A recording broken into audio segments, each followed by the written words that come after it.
Jēzum tiek novilktas drēbes, tiek vēl joprojām diskutēts par to, vai Jēzus uz krusta bija pilnībā kails, vai arī respektējot jūdu reliģiozitāti un jūdu ierastos likumus, viņš būtu vismaz apsekts viņa vidusdaļā.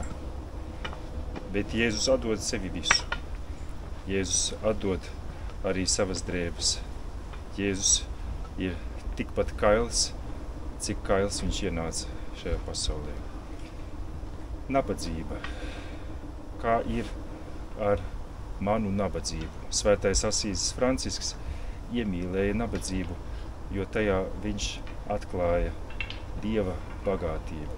Tajā viņš atklāja to, kādi dārgumi ir apslēpti vienkāršā, pazemīgā cilvēka dzīvē. Viņš atklāja, kādi dārgumi ir apslēpti viņā pašā. Tajā vietā, kurā vismazāk mēs domājam kaut ko atrast, tajā vietā, kurā mēs vismazāk domājam rakt, tur viņš izraka to apslēpto pērli. Kas ir manas dzīves apslēptais lauks, kurā man liekas, ka neko labu es nevaru izrakt? Kas ir manī tā mana nabadzība, kura man liekas, ka tajā neko labu es neatradīšu?